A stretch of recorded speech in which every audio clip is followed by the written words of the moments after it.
Good day, miss. So for today, I'm going to assess the gastrointestinal of my patient. So first, I will introduce my name to the patient and ask for patient names and state the purpose of the procedure. So, sir, good afternoon. My name is Miss Salinas, your student nurse from Riverside. So, can I ask your name, sir?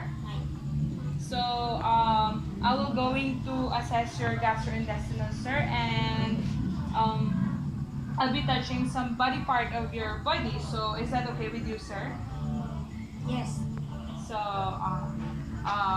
so I already prepared the equipment that I've been needed, such as stethoscope, small ruler, tape measure, marking pen, and small pillow for the patient. So I already washed my hands and instruct the patient for the procedure, and I will now expose the areas from epigastric area to symphysis pubis while providing and maintaining privacy. So, sir, abrihan kung imong kayo, sir.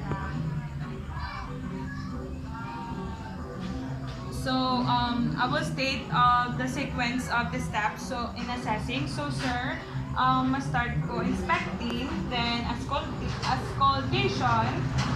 percussing, and palpation, sir. So, for accurate assessment of vowel sounds, delays the more uncomfortable maneuvers for the last, and prevent rupture of blood vessels in case of presence of aneurysm. So, next is we will identify the 4 abdominal quadrants and organs located in each quadrant. So first is the right upper quadrant.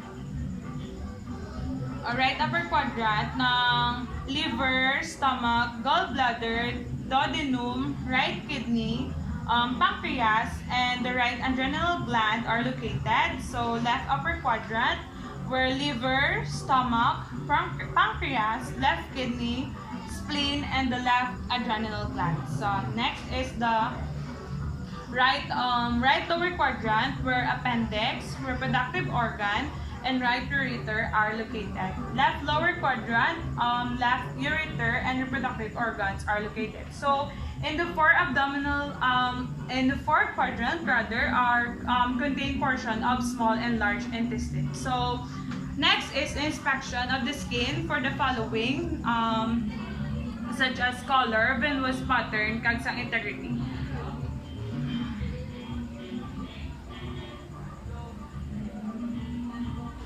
So as my patient color of the skin is paler than the general skin, and there is no any abnormal color presence in the skin of the patient, such as purple for the bleeding, pale touch skin for ascites, redness for inflammation, kag sa yellow for jaundice. So next is venous pattern. So as my patient venous pattern, I assess scattered fine veins are visible. Also, if the patient is older, my dilated capillaries can be seen. So since my patient is younger, wala dilated veins, kag there is no dilated veins. So if may ara gid man, may ara ang patient causes obstruction or ascite. So for my patient's skin integrity, striae is present and there is no any scars. If may ara gid man scars, dapat pale, smooth, and minimal raised scars sa dapat. And dapat wala sa there, so there's no dark bluish pink striae and inflammation, redness, or deep irregular scars. So next is the inspection of umbilicus for the following position and color. So as my patient color, umbilical skin tone is similar to surrounding abdominal skin. Next is ang position located at the midline at the lateral line, and it is inverted or protruding and is round or conical. So there is no bluish purple for intra-abdominal bleeding sa colon signs na sa deviated umbilicus for enlarged organ, hernia, fluids, or scar tissue. Kag lastly, ang inverted umbilicus for abdominal distension. So next is the inspection of abdomen for the following, such as contour, symmetric, and surface motion.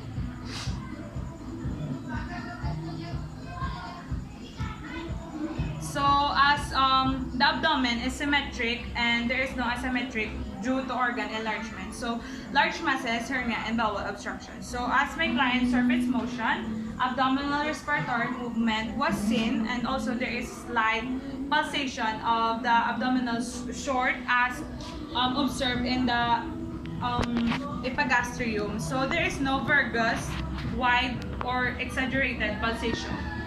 So, next is we will proceed to the auscultation. So, I will auscultate for bowel sound using the diaphragm of the stethoscope.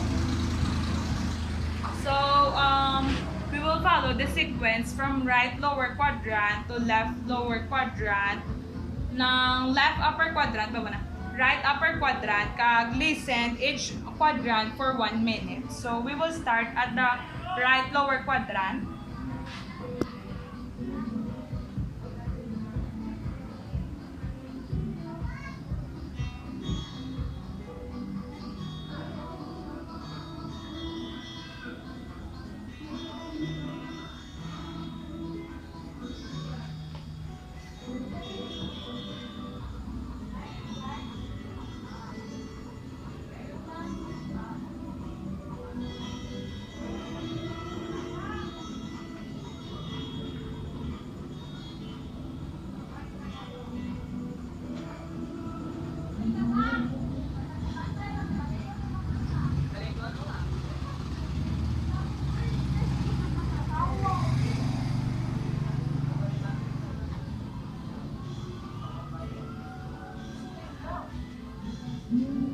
So there are different type of vowel sounds. So for non-active is 5 to 35 minutes sounds per minute. For hypoactive naman is more than less than 5 minutes sounds per minute. Kag hyperactive naman is more than 35 minutes sound per minute. And lastly, ang absent. So if there is no sound heard after 5 minutes of continuous listening. So as for my patient, normal sounds are heard, which is consists of clicks and gurgles occurring an estimated frequency of 5 to 35 per minute, which is normal active, and there is no hyper or hypoactive type of sounds heard. So now I will state the different vascular sounds that may be heard and auscultation. So for brutes, ang brutes is low-pitched murmur-like sounds over the abdominal, aorta, cranial, iliac, and femoral arteries. So brutes are not normally heard over those areas. So next is the venous hump, not normally heard in epigastric and optical areas. So if heard over those areas, suggested collateral circulation, but the portal and systemic venous system. So next is lastly the friction rub, are rare and high-pitched rub grating sound produced when the large surface area of the liver and spleen rubs the peritoneum. So not normally heard over the liver and spleen. So next is we will locate the different area where vascular sound may be as heard. Some may be auscultated. So first, the brutes, makita siya sa abdominal area, abdominal, aorta rather, then the renal, sa kilid, iliac, sa paa yun, kag sa, lastly, ang femoral artery sa thighs. Next is the venous hump sa epigastric, sa tunga, tapos sa periumbilical area, sa puso. Tapos, for friction rub naman niya sa hepatic sa right. Tapos, sa ang splenic sa left. So, we will percuss all 4 quadrants for percussing notes, tones in an up and down manners. Starting from the left lower quadrant, taking note of areas of tympanic and dullness. So, we will percuss.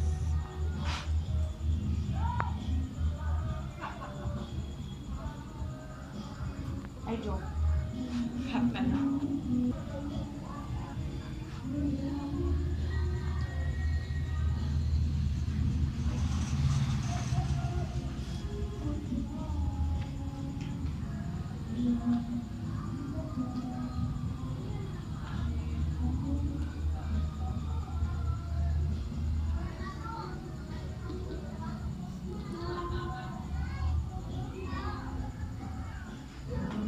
So generalized tympanic over bowel. So there is no an increased dullness over enlarged organ or hyperresonance over gaseous distended abdomen. So next, we were percussed below the umbilicus at the client's right mid-clavicular line and percuss upward until you heard dullness. So mark this point. So percuss from lung resonance in right mid-clavicular line to the dullness and mark. Repeat at the mid-sternal line. Measure with small ruler or temp measure. So mahalin sa pusod in mid-clavicular asta maka-heard ka dullness, then halin sa lung resonance asta makabati dullness.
So, for my patient, normal liver span, mid-clavicular line is 6 to 12 centimeters. So, for the normal liver span at the mid-clavicular line is 6 to 12 centimeter, which my patient is normal.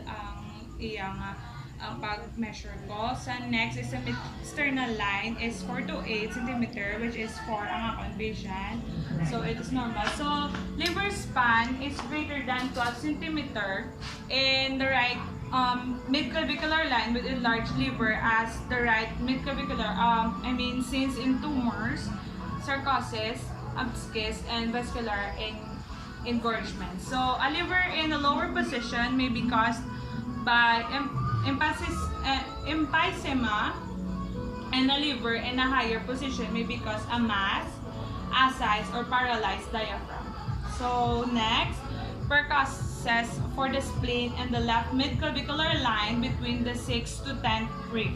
So, percussive dullness by percussing downward in the left mid-axillary line beginning with the lung resonance until you hear splenic dullness, and ask client to inhale deeply and hold breath. Percuss lowest bases and left anterior axillary line. So, first thing to do is ask the client to inhale deeply and hold breath. Then percuss halin sa lung resonance. Then padalong sa MAL hasta makabati splenic dullness.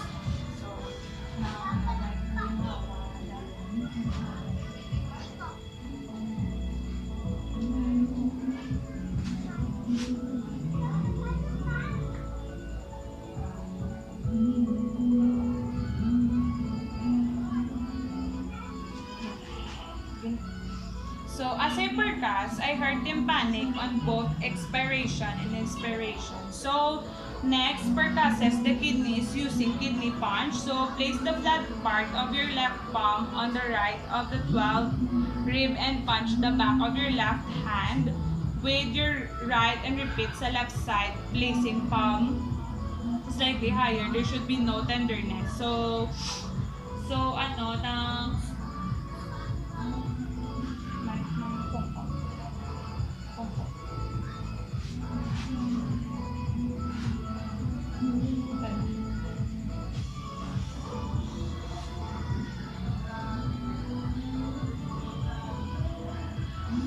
sakit so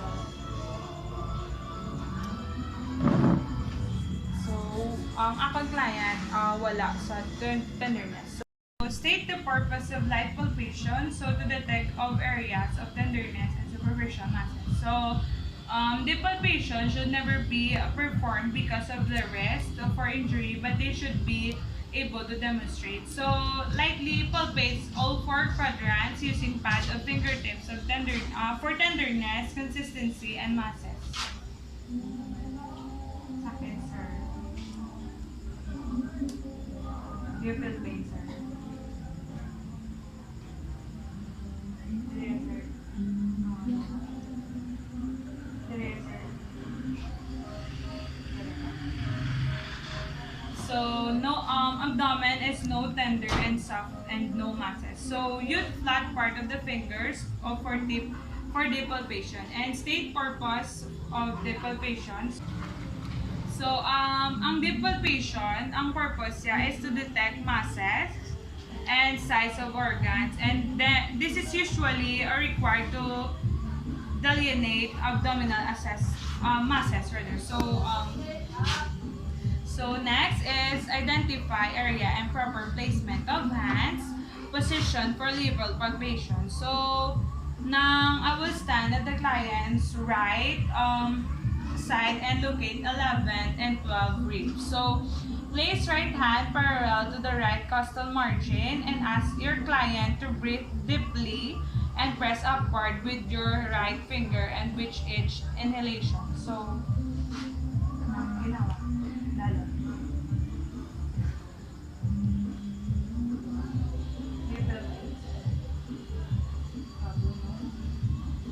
So proceeding to the spleen area. So identify area and proper placement of hands, position for spleen palpation. So stand at the client's sides, reach across client's posture. A client to place your left hand under client's posture, lower ribs, and push up. And place right hand below rib margin and ask client to breathe deeply. And press hands together to palpate spleen on inhalation. So, breathe in, sir. So, breathe in. So, normally the client's spleen is not palpable. So, next is we will perform following special maneuvers for ascites. So first we will measure the abdominal breath using the same rule, same time, location of tape measure. So abdominal breath is the measurement of the distance around the abdomen at a specific point. Measurement is most often made at the level of the belly button. So measure ko sir ha. Asay mo. Sana.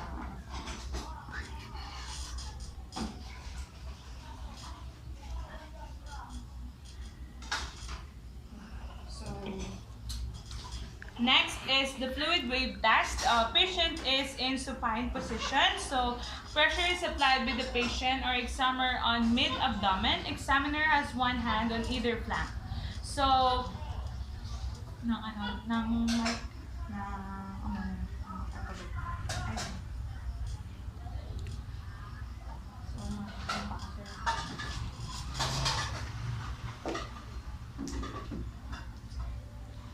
So my patient is negative on fluid wave test. On the other hand, the patient is positive if a shock wave of fluid is detected with the fingertips on one side of flank when a sharp top is applied to opposite flank. So next is we will perform the following special maneuver for appendicitis. So first is the rebound tenderness or Blumberg sign. So refer to the pain upon removal of pressure rather than application of pressure to the abdomen.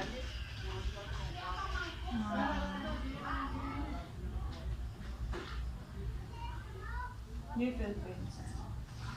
So the patient doesn't feel any pain as I remove the pressure on her abdomen. So next is the SWAS sign. Place hand on the patient's right knee and instruct the patient to left her leg and while applying resistance on the knee. So ito. So alsa ko sir. Alsa. Straight. Do you feel pain, sir?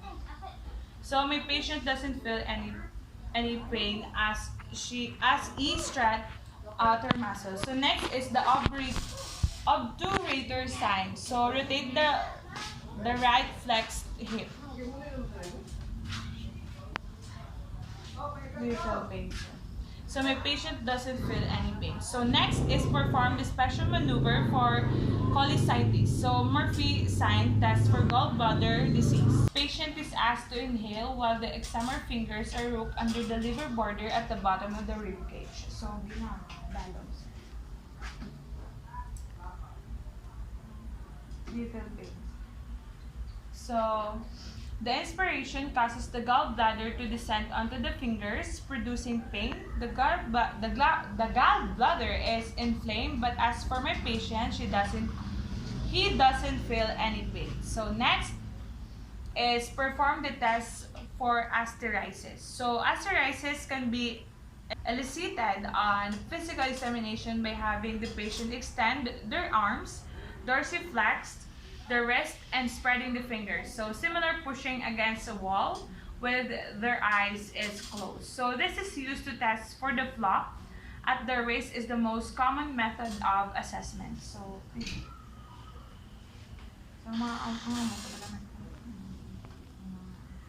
Pio.